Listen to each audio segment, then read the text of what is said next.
¿cómo están? Yo soy Alejandro para el canal Alejandro Germán Alanís, o sea que acá comparto información de corazón a corazón. Yo iba a la psicóloga y ella me decía que había que aumentar la posibilidad de darse cuenta. Le voy a leer un cuentito, que no es un cuento, es un caso real, ¿sí? Este dolor no es mío, es un libro excelente, te lo recomiendo. Cuando Todd tenía 9 años, adquirió la costumbre de clavar un bolígrafo en el sofá. Aquel mismo año, agredió con un palo a un niño vecino y le hizo una herida que le tuvieron que coser con 40 puntos. A partir de entonces, Todd pasó varios años recibiendo medicación y tratamiento psicológico, pero sus conductas agresivas prosiguieron. La pieza que faltaba del rompecabezas solo salió a relucir cuando el padre de Todd, Earl, me habló, a su vez, de su padre, al que aborrecía según me dijo. El abuelo de Todd había sido un hombre violento. No solo pegaba a sus hijos, sino que había matado a un hombre de una cuchillada en una reyerta de taberna.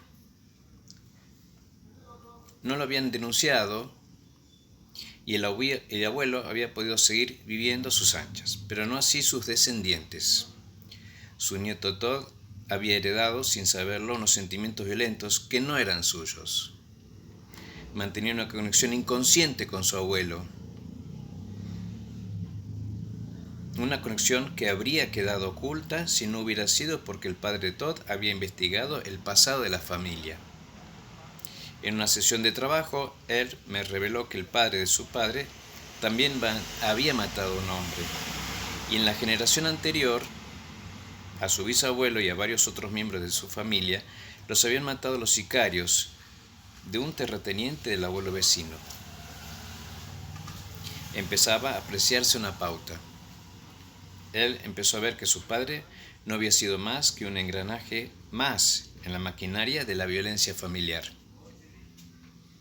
Con esta visión más amplia, él sintió solidaridad hacia su padre, quizás por primera vez en su vida. Me dijo que desearía que su padre viviera para poder hablar con él de la historia familiar. Él volvió a su casa y contó lo que sabía Todd, su hijo, que le escuchó con atención. Ambos comprendían de manera intuitiva que al contar y escuchar aquel relato, habría algo que quedaría en paz por fin. Y resultó ser así. Él me llamó 5 meses más tarde y me dijo que Todd ya no tomaba medicación y no tenía conductas violentas.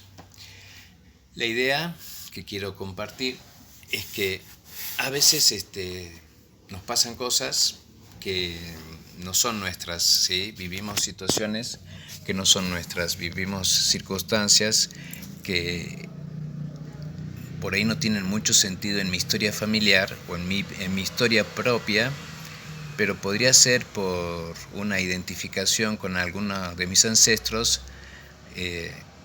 Estoy viviendo algo que no es mío, como la historia de Todd, que era violento, pero no era violento él, era su abuelo el violento.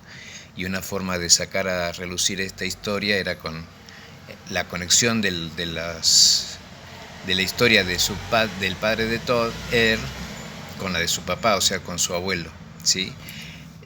La idea es darse cuenta y aprender que a veces vivimos cosas que no son nuestras, y poder darnos cuenta ayuda a sanar heridas.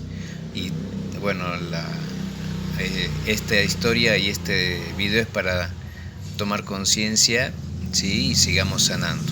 Bueno, espero que te haya gustado, te mando un abrazo, ¿sí? Y que te deje la inquietud de que investigues en tu vida, ¿no? Cosas que por ahí no tienen mucha explicación, podrían estar en tu pasado familiar. Chao, un abrazo.